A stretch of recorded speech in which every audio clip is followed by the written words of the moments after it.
India just celebrated its 79th Independence Day. The world congratulates us on crossing the $4 trillion mark. 4 trillion. It sounds powerful, like we've finally arrived. But on that same day, in Madhya Pradesh, a man pushed his pregnant wife on a handcart to the hospital. The clinic had turned them away. She gave birth on the roadside. The baby didn't survive. What does 4 trillion mean to that man? What does independence mean to a child who never breathed free air? We're told to be proud of big numbers, GDP, airports, moon missions. But we're also told to ignore the man with the handcart, the woman cleaning blood in a hospital, the farmer who gives up hope. We live in two Indias, one in WhatsApp forwards, one on the street. One is a story of success, the other a reality we hide. This isn't to make you feel bad. It's a conversation, because I'm confused too. We're taught to love our country, but which part? The one that launches rockets, or the one where a Dalit girl is forced to sit outside her classroom? We have more engineers than some countries have people, yet our roads kill 150,000 of us every year. Freedom has become a product, a yearly subscription we renew on August 15th with a flag and a song. But is that it? Is freedom just a feeling for 24 hours? Or is it the right to dignity, to a hospital that won't let you die at its doorstep? The freedom we celebrate feels like a story. The reality feels like a betrayal.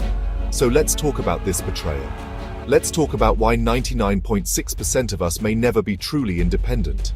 We think we're free because we can choose what to watch, what to eat, who to support online. But are these real choices, or just options on a menu someone else wrote? Was your education a choice or a race? The rich get the best coaching, the poor get broken schools. Is that freedom, or a system designed to keep people in their place? We're born into a script, written by caste, religion, gender, and our parents' bank accounts. Question the script, and you're labeled anti-national. You're free to clap, but not to ask why. Even in our personal lives, we're trapped by log kia kahenge.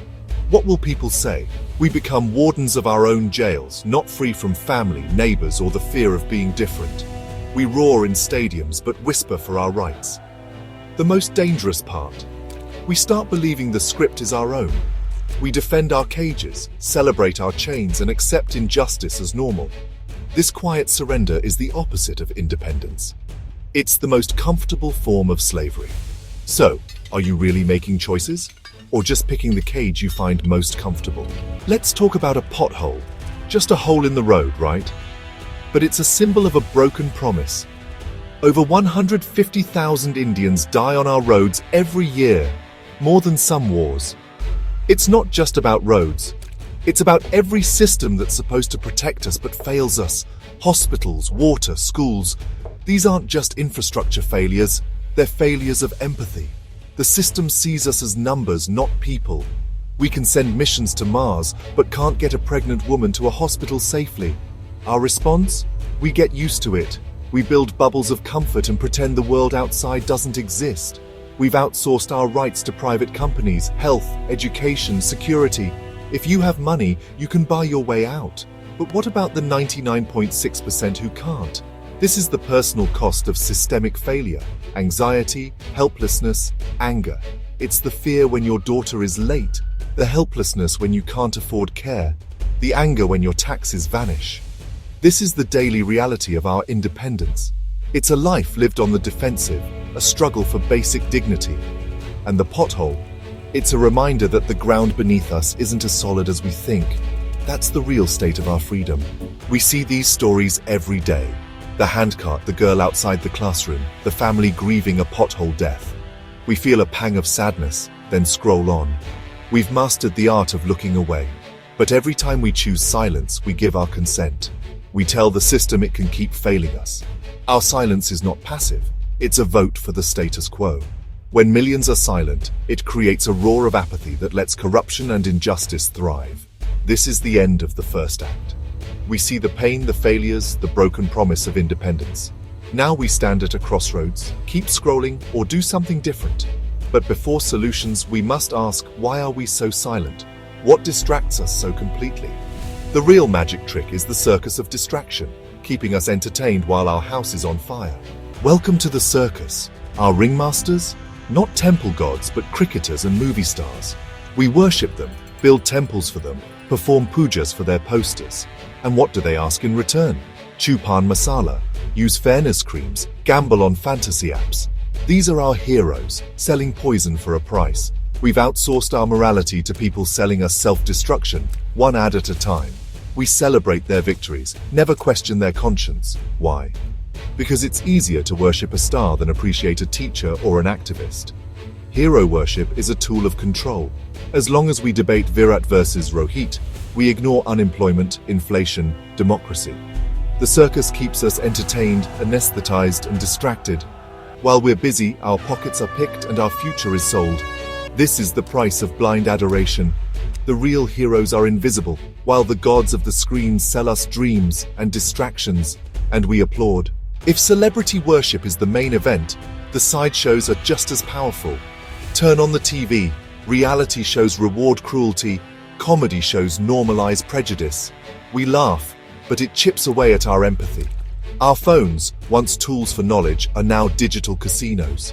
Influencers push betting apps, selling the fantasy of easy money. This is the bread and circus strategy. Keep people fed and entertained, and they won't revolt. Our circus is endless reels, viral controversies, and media that profits from outrage, not truth. We're never bored, but never truly engaged, drowning in content, starving for wisdom. This isn't an accident, it's a design.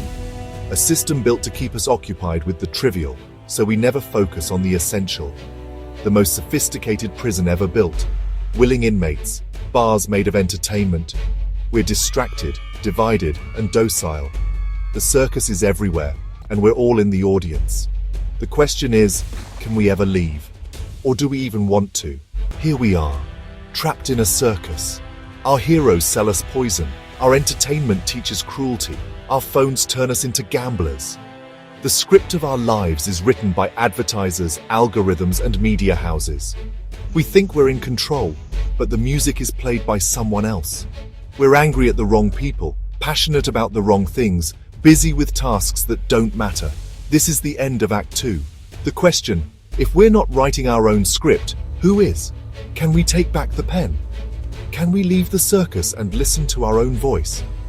The answer will decide if we remain spectators or become authors of a new reality. It starts with waking up and daring to imagine real freedom. So what is real independence? It's not waving a flag once a year or shouting slogans. A man who waves the flag but throws garbage on the street isn't a patriot. A man who sings the anthem but demands a bribe isn't a patriot. That's performance, not patriotism. True patriotism is harder. It's building, not breaking. It's stopping to help an accident victim, inspiring a child, filing an RTI, refusing to be silent in the face of injustice. Patriotism is loving your country enough to fight to make it great. The first step is internal. Reclaim your mind from the circus. Choose what you consume. Read, question, connect with reality. Teach empathy, not prejudice. Turn off the noise and think. The real fight for freedom is in our minds, homes, and communities. It's a fight against apathy, prejudice, and comfort. Become a citizen, not just a consumer, a participant, not just a spectator, a nation builder, not just a flag waver. Real independence starts with a revolution in your head. It starts the moment you take back the pen and write your own script. That's the path to true freedom. Let's be practical. A revolution in the mind is essential, but it doesn't pay the bills. You can't fight for your community if you're worried about your next EMI or a medical emergency. The final string tying us down is financial dependence. How can you be free if you're a slave to salary, debt, or fear of ruin? The system keeps us struggling to survive, so we never have energy to thrive. Real independence is financial independence, control over your time and choices. It starts with financial literacy. Save before you spend, understand debt, protect your family, make your money work for you. The most powerful tool, compounding. Your money earning money, building freedom over time. True independence starts in your mind, but it's built with your money. And the power of compounding? That's a story for another day.